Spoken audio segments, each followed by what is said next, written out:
everybody. Welcome to a late edition, sorry about that, of Fire Up. But glad you are with us, Samir and Jeremy. Thank you for hanging with us. We were having some audio issues on our previous, so it went a little bit long, but we are back and better than ever. So, with that being said, I'm going to start out with the title of the show. Do we think Aaron Rodgers will hit 70,000 yards passing? Well, what's he sitting at right now? Yeah, what's he at right now? He is at 66,274. So he needs 3,800. Yeah, he would have to pass for almost 4,000 yards, and at this juncture, I don't see that. He could, because he does got a couple of guys that are really good at yards after catch. Pratt Firemuth, everybody else. DK Metcalf is a yak monster as well. And then they picked up Michael Pittman. So he could do that. Am I saying he will? Absolutely not. Bears are in trouble. We're going to talk about them in a little bit here too. Yeah, I was going to add on, I think, to add on to that argument of he could, he obviously has his old head coach, Mike McCarthy, back. Then Mike McCarthy, he produces what it feels like a top 10 offense at virtually every stop consistently. But he's the only reason Aaron came back. He's got that going for him. Now, it's just a matter of, now I'm going to pull up their schedule, see who they play. He needs 13 touchdowns to pass Peyton Manning on the all-time list. He'll definitely get that easily. Now, I'm looking at some of the teams he's playing. You've got Atlanta. I think they've improved their secondary. They have one of the best safety tandems in the NFL. Cleveland, their defense is usually solid year in and year out. Indianapolis, they've got some pieces there. Play Cleveland twice. Philadelphia, Denver, Houston. So those are three probably top 5 defenses in the NFL 3 straight weeks right there. Baltimore, I think their defense should be better this year. Thank you. And I don't expect Carolina to be a great defense, but I do think they'll be improved considering the pieces they added. So it's doable, but you do play some above average to good defenses on that schedule. And then, if you watched him last year, he just doesn't have that same zit on his arm and his throws anymore. So 13 touchdowns he'll get easily. He has to stay healthy, number one. Yep. But 3,800 yards, I don't see that. Last year he had 33.22. The year before that for the Jets he had 38.97. So I think he'll get about 3,600, but he'll miss by maybe 200, 300 yards. I think the Panthers will be way better this season. I think so as well. I do too. I think they've greatly improved. I love their draft. The Raiders draft was good for their team. Atlanta's draft, I liked it beginning, and I wasn't as much as high on the third round, the day 3 picks. Yeah, I don't know if you agree with me on that. Yeah. I love the Avion Sorrell pick for numerous reasons, and then Zachariah Branch I feel like was good value in the 3rd.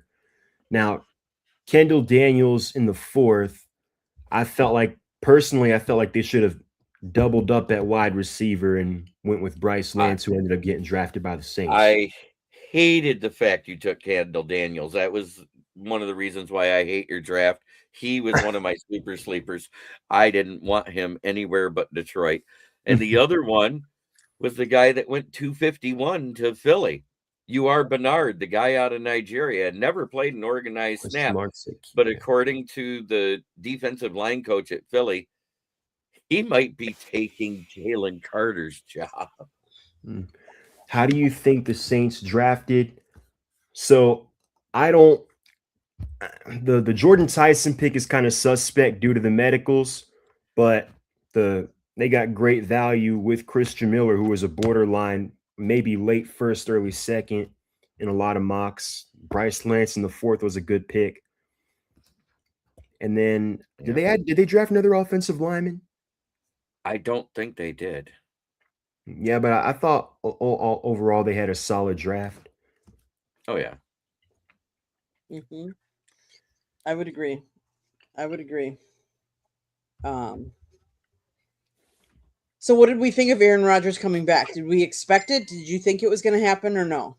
It got to the point at one point when he was on the Pat McAfee show before he said had his last show, he talked about his wife and how he loves the fact she's not in social media, and it's nice not having any expectations put on him from his partner or any undue pressure. And it really sounded like he was ready to retire and spend time with her. So at that point, at that juncture, I was like, wow, he's really not coming back. And probably Will Howard did too. He was like, all right, he's talking about his wife, spending time with her. Great. That means I'm going to be the starter. And then May 15th, he pulls the rug out from under him like Lucy yanking the ball away from Charlie Brown kicking a field goal. Yeah, I mean, I don't even know if Omar Khan and Mike McCarthy thought he was coming back. They drafted Drew Aller in what is it the third round or Third round, right? Yeah, they drafted Drew Aller in the third round. Mm-hmm. But I mean, Rodgers has said this now. This is going to be it. This is his last year.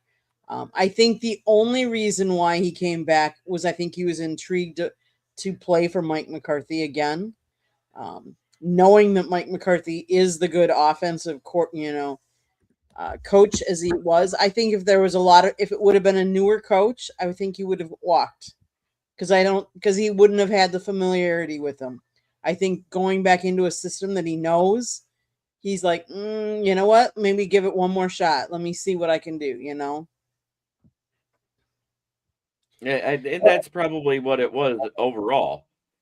But at the same time, I kind of wanted to see him sail off into the sunset and not tarnish his legacy. I don't think the Steelers are good enough to win that division. I think they're good enough for second, maybe third, because the Bengals improved greatly, and the Ravens are still the Ravens. They're going to be right there too. So you don't know, right? And I'm not even hating on Aaron Rodgers on that. No. I mean, at the end of the day, he's had a great career. I don't care what team you're on. It's called respect for the game. Yep. So I just thought it would be interesting to see the Bengals quarterback always gets injured. One thing I will say, go Pack, go all day. The Packers are the only team that Aaron Rodgers has not beat yet. And the only way he would beat them is if they got through in the playoffs to the Super Bowl. So go ahead, Jeremy. You were going to say something about. No, it's okay. We can move on. Ravens, though, might be better. The only thing that you could say about Lamar Jackson is that he has basically the same postseason success as Dak Prescott. He might win a wild card game. He might even make a championship game, which Dak Prescott hasn't done. But he hasn't done enough to go to that next level to get to the Super Bowl. Mm-hmm. Yeah. And then I think, well, you could say it. The one thing you can say about the Ravens' recent losses in Lamar's defense. Now, Chargers and Titans early on in his career, he was not good in those games. Same with the Bills. But you could argue against the Chiefs if Zay Flowers doesn't fumble at the goal line, what happens there? And then before that, Mark Andrews fumbles. Justin Sucker missed, I think, missed a couple of field goals, and then Mark Andrews again dropped that 2-point conversion. So maybe we're having a different conversation, but I think at the end of the day, yeah, their records are similar, but Dak has genuinely not played well in, you could say, nearly all of his losses. As opposed to Lamar, you could, say maybe this happened or that happened. Right. But at the same time, I I call it like I see it until Josh Allen gets to the big game, until Lamar Jackson gets to the big game, they're not as good as the ones who have in the postseason Yeah. only. Regular season, they're monsters. But for some reason, the Chiefs weren't even in it and the Bills couldn't get there. Yeah. The Ravens weren't in it. The other NFL topic that I wanted to bring up was the news that came out today, the Bears Stadium drama update. The Chicago Bears have released another statement, once again saying their new stadium will be built in Arlington Heights or Hammond, Indiana, not the city of Chicago. The Chicago Bears have exhausted every opportunity to stay in Chicago, which was our initial goal. There is not a viable site in the city. As a result, the only sites under consideration are in Arlington Heights and Hammond. The statement comes after reports that said the Bears had re-engaged the city of Chicago on the idea of building a new stadium on the lakefront. If building a stadium in Arlington Heights didn't work out, the Illinois legislature is in session until the end of the month. What are we thinking about the stadium situation for the Bears? I mean, I think anytime you have these stadium deals that involve taxpayers' money, I think it's tough for most parties involved, more specifically the fans, because this Bears saga, possibility of them not only leaving downtown Chicago, it's one thing, and I get Hammond, Indiana is right on the border of Illinois, but the idea that you're going to move the Chicago Bears, one of the NFL's founding franchises, one of the more iconic franchises, you're going to move them completely out of the state. I think it's really the epitome of everything that is wrong with the NFL now. And I get at the end of the day, the goal for Commissioner Goodell and ultimately his bosses, who are the owners, they're about the bottom line. So when that happens and you only focus on the bottom line, not that they care, but you ultimately lose touch with what the fans want. And in the eyes of the fans, a lot of these stadium dilemmas in recent years, like the Chargers leaving San Diego, it's one thing that shouldn't happen. The Raiders in Vegas versus when they were in Oakland. Look at the difference in the atmosphere where they are now versus where they were before. And then now recently the Chiefs are going to leave Arrowhead and the Broncos might leave Mile High. It doesn't make sense. Because besides, I feel like maybe I'm seeing this from the perspective of a fan who watches the NFL and not a team owner or the commissioner. Besides the opportunity to maybe host a Super Bowl once every 10, 15 years and the money you get from the PSL licenses and the extra suites, what is the need for what it seems like every team wants now in a dome facility? Like, I get Soldier Field is a different story, and it's definitely got its set of issues. I've seen it. The parking looks horrible, and it's got its own set of issues. And Arlington Heights, that's right outside of Chicago, it's understandable. But to completely leave the state of Illinois, just when you have a franchise like that move, it simply doesn't make sense from a fan standpoint or even a team standpoint. Because, yeah, they're still going to be the Chicago Bears and they're going to represent the city of Chicago, hypothetically. But when you talk about value, and I would say, and maybe this may not have much of an impact that I think, where are you going to have more value as a sports organization? In downtown Chicago or even Arlington Heights or in Hammond, Indiana? Well, in Hammond, Indiana, the cool thing about it is that it's less than 35 miles away. It's a 40-minute commute when there isn't major traffic which there will be for an NFL game. So it's probably going to push it back to closer to an hour, hour and a half because of the standstills. Because let's face it, if they could drive in traffic, they wouldn't have so many expressways through that darn town. But That's true. but I hate driving in Chicago. driving in Chicago is an exercise in futility. Mm-hmm. And that venue could support a Super Bowl because it's going to have a bigger capacity from the way it's designed. I heard they designed it to be closer to what Ford Field is, 65,000 seats, not including PSLs or the suite. But that means with standing room tickets, they could have up to 70,000. That's why Ford Field got it to begin with when they first was built, even though it's in a cold city. Are they going to put a retractable roof? They're still deciding on that part. But more than likely, we are going to see the Hammond Grizzlies or the Gary Care Bears. I hope not. I mean, I hope they get the Arlington Heights deal done because it's not the fact that the deal is done. It's the fact that the Senate will not pass the legislation. Yeah, they need to stay there. Mm-hmm.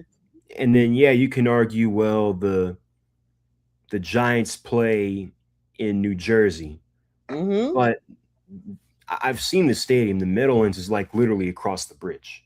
Mm-hmm. It's a 15-minute drive out of New York City. And then and the Patriots do play in Foxborough, which is about an hour outside of Boston, but that's different. They're not the Boston Patriots, even though they represent the Boston market. They're the New England Patriots. So it's different. It's different and it's not, and it's kind of funny, and I find this a little ironic because the two of you, I think you know this, but you might not. I actually was born in Gary, Indiana. So I literally am from right there. I only lived there a year and a half of my life, so not long, and then we moved to Wisconsin. But yes, Gary and Chicago are like right smack next to each other. Can I see it happening? I feel bad for Chicago because that has a lot of tax implications for Chicago and the state of Illinois. If they move that stadium into Indiana, they pay Indiana tax, not Chicago tax, even if they're the Chicago Bears. Because if their stadium's not located in the state, they're not going to pay taxes there. So I hope Illinois and the city of Chicago, and since they can't find a spot, they realize what kind of economic impact it'll have on them. Yes, people will stay in Chicago. If they get a Super Bowl, there's lots of hotels in Chicago. I get that. But the actual revenue from all of the people that are going to work at the stadium will not be Chicago income. All that revenue. But so I think that's a very interesting point, and I do like the fact that you brought up like the Giants and them too. So interesting. But well, guys, right now there is some playoffs being played. In fact, there is. Let's start with NHL because we're not as big on the NHL as we are on NBA, I don't think, but especially since none of our teams are in the NHL. But right now in the East Finals, it's the first game. It's the Canadiens against the Hurricanes. Now, for those of you that know are hockey fans, the Hurricanes have been waiting for the Canadiens to finish their series, which went 7 and overtime for them to get into the playoffs here. But the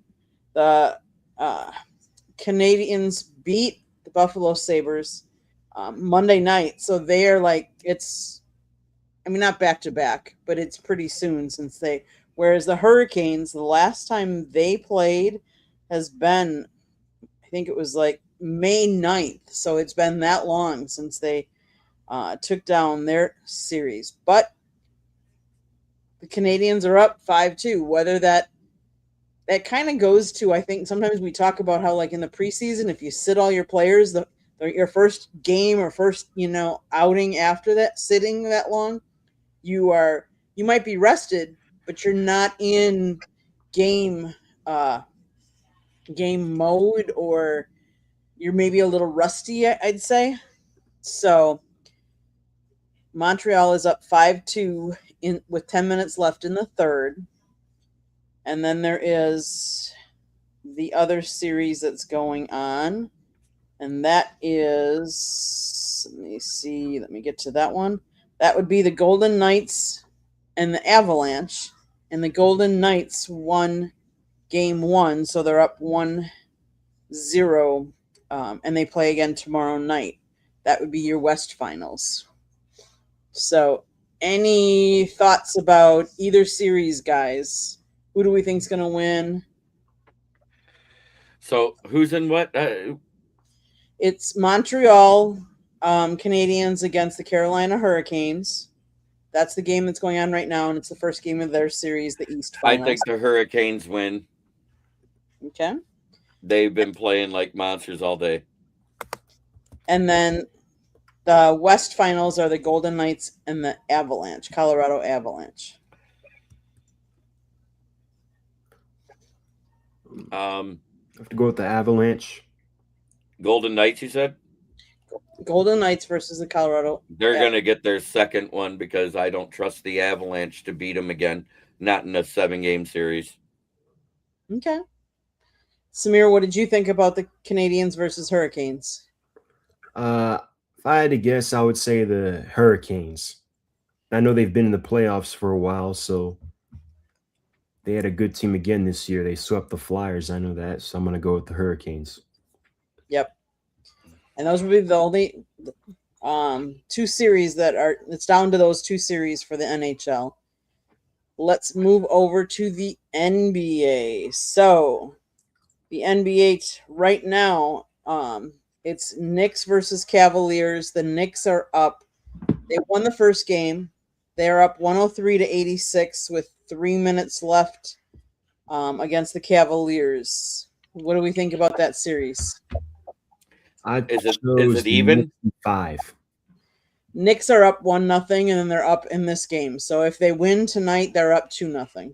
Yeah, I think they're going to win it back home in 5. Now, here's the crazy thing. If Cleveland can clamp down on defense like they did versus Detroit, it'll make it go further. But I think they're losing in game 5. Yeah. Yeah, but let's see what happens when they get home, because they've been a very good team at home. Mm-hmm. Now, what could make it go 6 is if, let's say, Jalen Brunson, OG Anunoby, if one or both of those guys has an off game,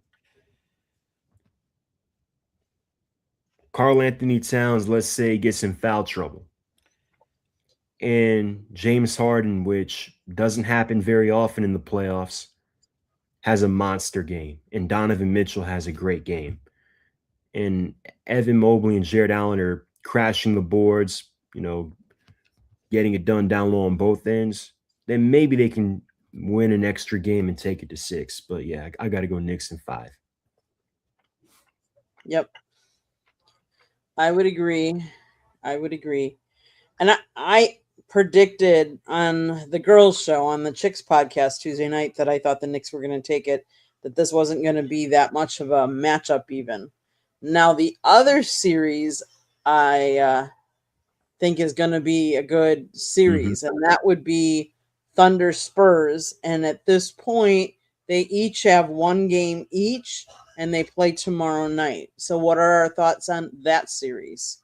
That's going 7, number 1. Number 2, depending on what happens this series, if it goes 7 either way and it continues at this rate, and Wemby keeps playing at the rate he has since the fourth quarter of game 1 and even now in game 2, I think we knew it was a matter of when, even when he was like 15, 16 years old, that he was going to be the face of the NBA. I think it's going to be official now if he has another great series and it goes 7, regardless of how it ends up. I think you're looking at the official, I would say, changing of the guard from it was LeBron, then Steph, then back to LeBron. And, right now it's probably right, Giannis for a little bit and then, SGA now, Jokic. So Giannis slash Jokic, now it's SGA.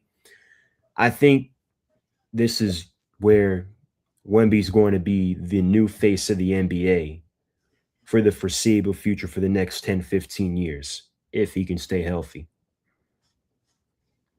Now, if Stephon Castle, who has 19 turnovers in between these two games, if he can cut the turnovers, I think that'll help San Antonio. Mm-hmm. Yep. I like this. Wemby is a freak. Oh my God, he is the Shohei of the basketball world. Oh, I can see it. I mean, he's basically a Kevin Durant who's 7'4". That's what he is. Yep. And what's weird, wasn't he like 7'2" and 3/4 when he was drafted? Because he's still growing because of that pituitary issue. I think so. I think you're right. So as he continues to grow, this is what happened while he was over there. Wasn't he from the French and Yes. circuit? As he grew, his bones got weaker. And granted, he's taking calcium supplements that he couldn't afford because they didn't pay as much as like the NBA does. But I could see it being Knicks versus Spurs, but it would have to go 7 for that to happen. If it's 1 before 7, it's because OKC played like OKC. Right. And yes, Victor Wembanyama he's from France and he's 7'4" listed right now and he's 22 years old. Right. Mm-hmm. Yeah. And then to add on to that, you look at these two teams and then you look at all the young talent, the coaching, great coaches on both sides. Then you look at the rest of the Western Conference. Like, I think unless Minnesota makes a huge all-in trade for another superstar like Giannis, now, depending on what they would have to give up, I'm not giving up Naz Reid in any Giannis deal. Now, Julius Randle, DiVincenzo, and draft capital, whatever that entails, yeah, that would be on the table at a minimum. There's no telling what else they would want. But unless Minnesota makes a swing trade for another star, I think you can get used to a repeat Western Conference Finals version of Cleveland Golden State, where you're going to see these two teams in the Western Conference Finals every year. Mm-hmm. I would agree with that. Because I think Denver, that core is starting to age out. I think their window's closing. The Lakers, is LeBron going to be there? How much longer? You can't win with Luka as your number one. I'm sorry. Austin Reeves might leave this summer. And the Clippers, they're the Clippers. In Portland. And Bronny is no LeBron. Yeah. And then Memphis, they're about to trade Ja Morant. They're going to rebuild.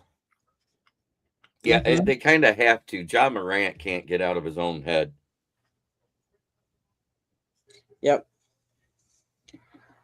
I would agree with that. Okay. Wow. We are going through the topics. Here we go. So, sad news in the NASCAR world today. Very sad.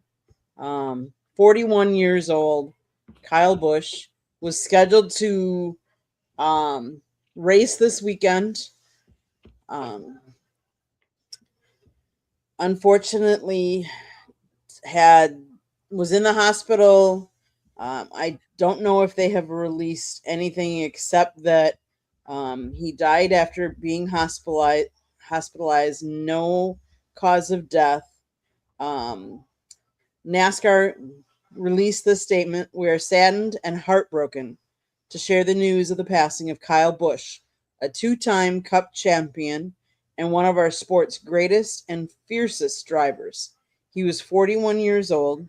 We extend our deepest condolences to the Bush family, Richard Childress Racing, and the entire NASCAR world. Basically, I mean, like, there are so many fans that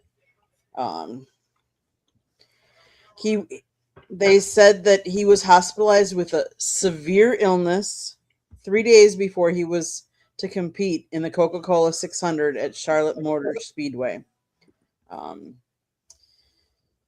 Yeah, and he is the younger brother of Kurt Busch, a NASCAR Hall of Famer. Rest in peace. It's just sad any way you look at it. I mean, 41 years old is way too young. And someone that was at the top of their game. Let's face it. I mean, yeah, he was still winning races and yes, placing in top 10s over the past couple of years. Yes. I'm just putting up some of these are more. Yep. But they're saying. Boston Paul, Danny Fuller, MDE. Thank you for being in. Yeah. Yeah. Sad day in the NASCAR race car driving community. But if we're here to report, we're here to report the good and the bad, right, guys? Exactly. It's not always sunshine and rainbows.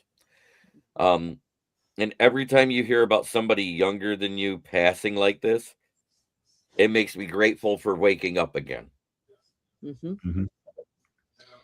Yeah, I mean, it goes to show that anything can happen in a blink of an eye. You know how quickly things can change. Yeah. Yep. I mean, we just lost a 29-year-old young man at work over the weekend, so it doesn't change my job, but it changed how much I have to work, because the guy that we were trying to train to be a manager so we could both have some more time off, well, he has to go back to being a tire tech. Yeah. Yeah. Just sad news all around.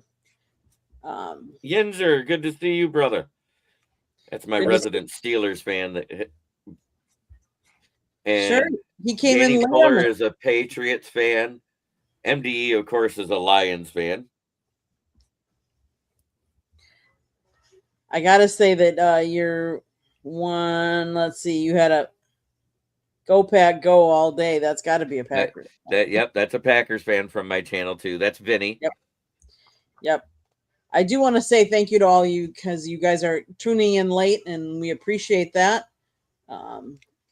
We had a late start because the other show ran late. We did. They had some audio issues, and it ran longer than we thought. So I appreciate all of you staying on and being up with us here. I'm a money line fan.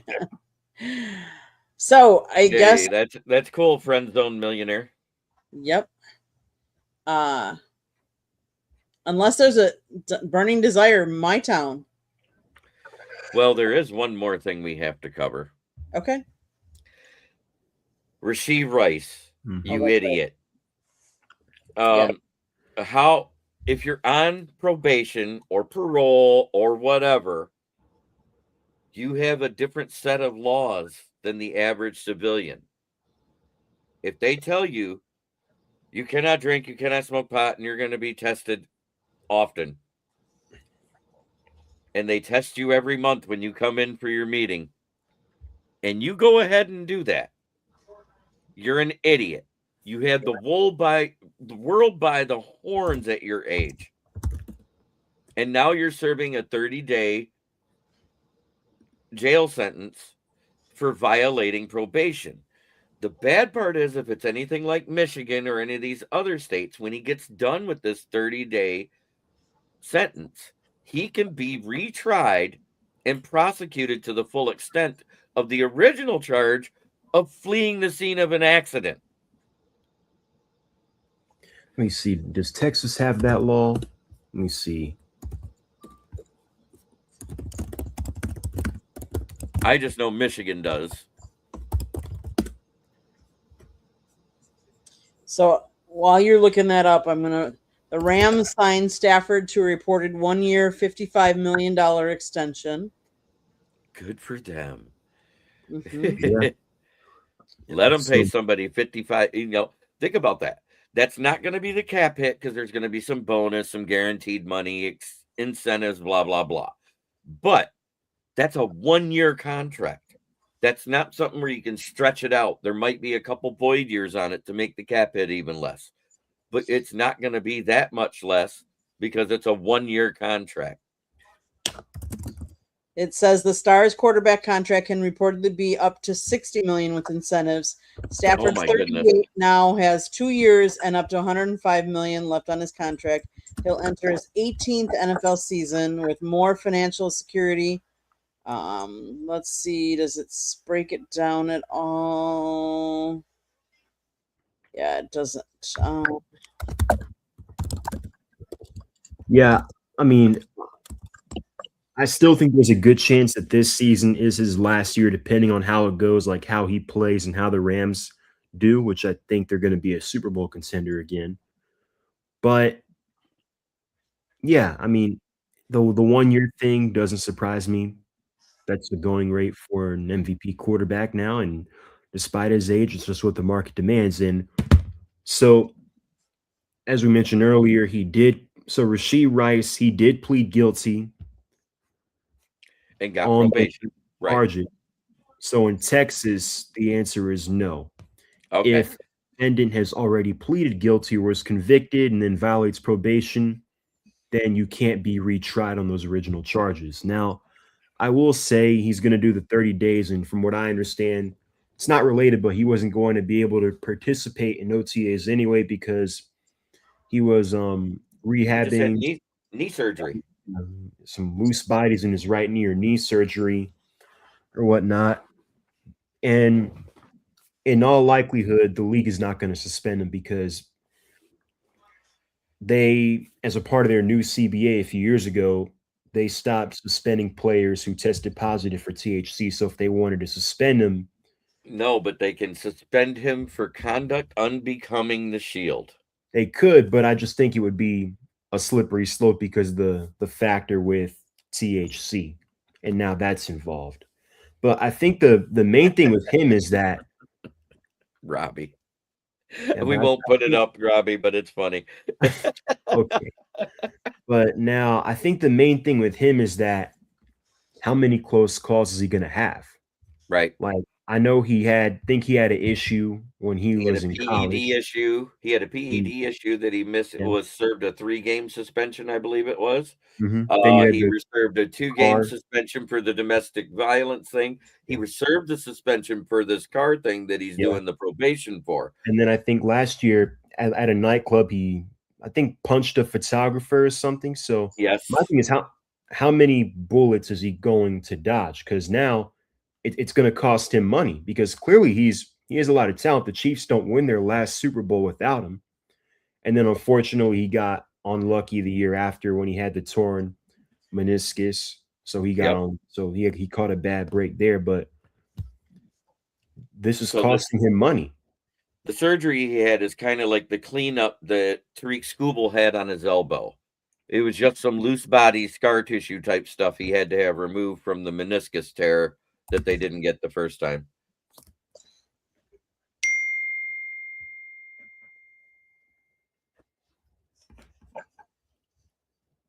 Mm-hmm.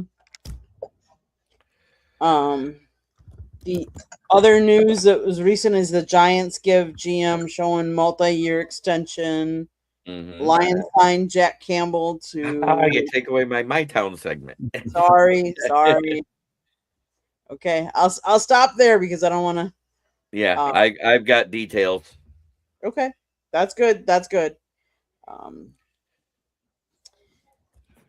Anything else you guys want to talk about, or should we go into my? I will report that Raiders Kubiak is saying that Mike Mendoza has been as advertised, so we kind of thought that.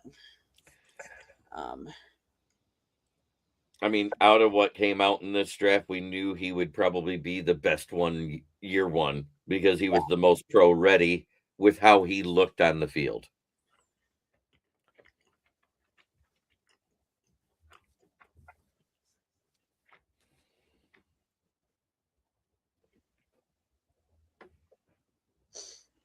Yep.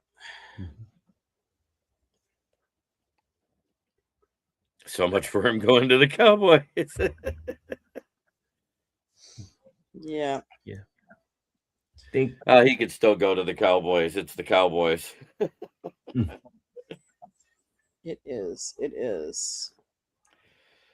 So yeah, the Knicks now have officially taken the second game, so they are up 2-0 over the Cavaliers. I hate to say this, but it's almost deja vu because let's face it, the Cleveland Cavaliers have James Harden on their team. And for some reason, he just can't get over that hump. But not that I'm a Harden fan, I'm just saying. That's all. Yep. So if you're ready, Samir, you could do your town. Yeah, so the Braves got shut out 12-0 by the Marlins on Monday. They then proceeded to take the next three by a combined score of 26-8. 8-4, 9-1, 9-3. The bats were great. I think everybody 1 through 9 hit. Ronald Acuna was pulled from today's game because of a precaution in his left thumb, I believe. Nothing much on the Hawks front except for they've got the draft coming up. They pick 8th and 23rd. I know the Falcons started OTAs. Zachariah Branch has been apparently great from what I've heard. And then we've got the QB competition underway. Obviously, we're a ways away from naming a starter. In my opinion, Have you heard anything about my super sleeper Jack Strand and how he's been doing at that's OTA? Strand. Yeah, I haven't heard. I've heard that he's looked good in minicamp so far. go ahead. Now, I want that kid, young man, to do well. I yeah, wanted him to get drafted. yeah, he'll definitely play a lot in the preseason, and if he plays well, he'll make the roster over Trevor Simeon. I said the So, same thing. yeah, so yeah, we've got that going on. I think I said last week that I don't see a reason as to if Michael Penix is healthy why he wouldn't win the starting job based off of the how Tua has played. Now circumstances weren't favorable in Miami, but I think when all is said and done, Michael Penix is going to win this job and he's going to start week 1, if not soon after that. And that's it for my town. Okay. Jeremy. Well, we did sign a 1-year deal for Cedric Wilson earlier this week. We picked up another wide receiver, which kind of makes me wonder which one's getting cut out of the ones we got already. But something I predicted as soon as we didn't give him the 5th-year option, I said Jack Campbell would be the first of the extensions done, and he was. It's 4 years, $81 million, with a $51.5 million guarantee. It makes him the second highest paid off-ball linebacker other than Fred Warner. And if you look at the statistics over the last 3 years, he basically has been the second best off-ball linebacker in the league over the last 2 years. The first year, not so much, but the last 2, definitely. And Tua may have a lot of talent, but he doesn't have a lot of brains anymore due to all the concussions. Tua Papa. I love those little Gridiron Heights cartoons with him in it. Gridiron Heights. But Benchwarmer Brand did one today, and Michael Edwards alluded to it about rehabbing his knee in the county jail. And it was talking about Rashee Rice. He goes, "Are you that stupid? Did you not realize you're on probation? You can't do that." He goes, "Why?" He goes, I met somebody who said they'll help me." He goes, "What's his name?" He goes, "Bubba." He goes, "Yeah, Bubba in jail is going to help you rehab your knee." Did he say help you, or is he going to help you? So that was they don't have the facilities and the care facilities that you would have at your team facility. They don't have the strength and conditioning coaches. So rehabbing there is not going to be a fun thing for one Mr. Rasheed Rice. Mm-hmm.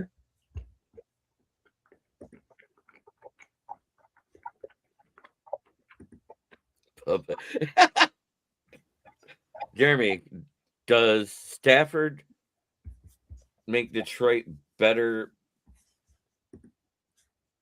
on that team this year? Yeah, you know what? He hasn't been here since 2021. So I really, really, truthfully don't think it matters one way or the other for the Lions. We don't play them this year anyways. But will it help the Rams? It could, because that means they don't have to depend on first round pick Ty Simpson. I think they had to pay Stafford to stay because he was like, screw it, I'm just going to retire. You guys drafted my replacement. Mm-hmm. I would agree with that. But there, now I got all my stuff. You got all your stuff? You're good? Okay, so what's happening in my town? Well, we still don't know what's going to happen with Giannis. Are they shopping him around? Of course they are. But it remains to be seen. There's been a lot of things coming out. One guy said this, another guy said this about the locker room, and I'm not going to get into all that. I'm going to move on to my Brewers, because my Brewers are never predicted to do well. And yet they went down to Wrigley Field and swept the Cubs that were in first place. So now the Brewers are in first place. We all knew that was a matter of time. Yes, you gotta love that. They've had some really good pitching so far. So the Harrison, who they got in the trade for Caleb Durbin, he's one of the guys. He struck out 11 as the Brewers swept the struggling Cubs. They're playing really well. I can tell you that Matt LaFleur is supposed to throw out the first pitch on Sunday at home. I can also tell you they are going to be playing the LA Dodgers are coming to town. So that's obviously going to be a tough matchup because the Dodgers are doing very well. Their record is 31-19. They're first in the National League West, whereas the Brewers are first in the National League Central with a record of 29-18. So, Stafford is playing for the Rams, so that's who he gave the money to. That's who he's playing for. We have Jared Goff, because I was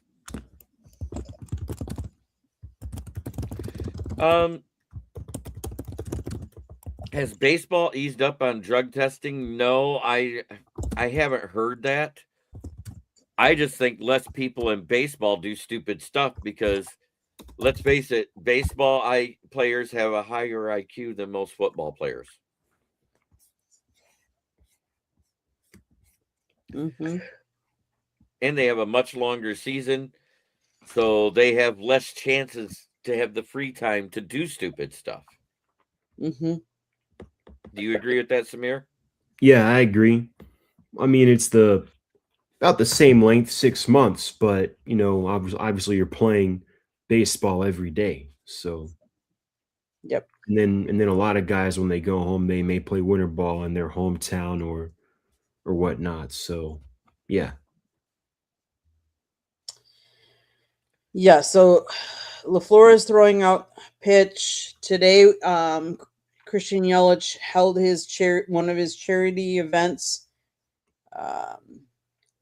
That since it was an off day, but yeah, I think that's pretty much it that's happening in my town right now. Nice. There was one last thing. Let me quick see if I can find it. If I can't find it, it's gonna wait for another day. But um, okay, this is what I wanted to talk about, just real kind of quickly. Um, Wisconsin's Mick Byron will retire next month as the winningest coach in Big Ten men's cross country history. 14 conference titles, 121 All Americans, 9 podium finishes, 1 national championship. But he's one that always gives credit to his student athletes. He's my student athletes over 42 years, 24 at Iona and 18 here at Wisconsin. They made me a better coach. They made me a better person and human being. I continue to learn from them. He actually represented 5 of his former Wisconsin athletes were represented in the 2024 Olympics in Paris. But I just want to say kudos to a career like that. If you've coached that many winning times, kudos to you. So, and not that we talk about cross country very often, we don't, but you just got to give kudos to people that have long careers like that. So, with that being Hall of Famer Jeff Kent once fell off his 4x4 monster truck while washing it and wrenched his knee and had to go to extent that he had to go on DL. Baseball players can be stupid. Yeah, everybody can be if they make depending what they do, but yes. With that being said, I think that's it for my town. Let's go around and tell everybody how they can get a hold of you. Samir, how can people find you? You can find a lot of my work on the South Florida Tribune site and the 3-point conversion site. I've got some articles coming up on there real soon. You can find a lot of my work and content posted on X at ATL_Samir2401. And you can find me every Thursday night here on Fire Up. Thank you guys for tuning in. I will see everyone next week. Jeremy, how can people find you? Well, of course, you can find me right here on the South Florida Tribune channel, where I go live on Tuesdays with Scott and Melfar Jr. and our crew, where we talk football, of course. And then you can find me right here on Thursday nights, where we also talk football, baseball, hockey. We've talked. What else have we talked about? Gosh, didn't we talk about rugby at one point, and golf, racing, NASCAR? Caitlin Clark. We talk about. Oh, that's basketball. Yep. Yep. And then, of course, you can find me on the South Florida Tribune website, where I write about the Detroit Lions and their prospects and everything else. And all my off-season reviews are coming shortly. As well as you can find me on my channel, which is the KCB Sports Network, where you see the guys like Michael Edwards, Boston B. Paul in there, the Mad Yinzer, Michael Ditton Edwards, and Danny Fuller commenting from. They're great. Mm-hmm. They are. As far as us, the South Florida Tribune Publishing Company published a book, Lessons from the Microphone, Tuning into the Enduring Wisdom of Visionary Leaders. It is written by my husband, Scott, the Motor City Madmouth Morganroth. He is the host of most of the shows on our network, except this one, because he calls this one the Country Club, because I run it. So, but it is the Country Club. But anyways. But he wrote the book. It's available on Amazon, Barnes & Noble, Kindle, Google, and Apple Books. The audiobook is also out there. There's a link on our website, www.southfloridatribune.com.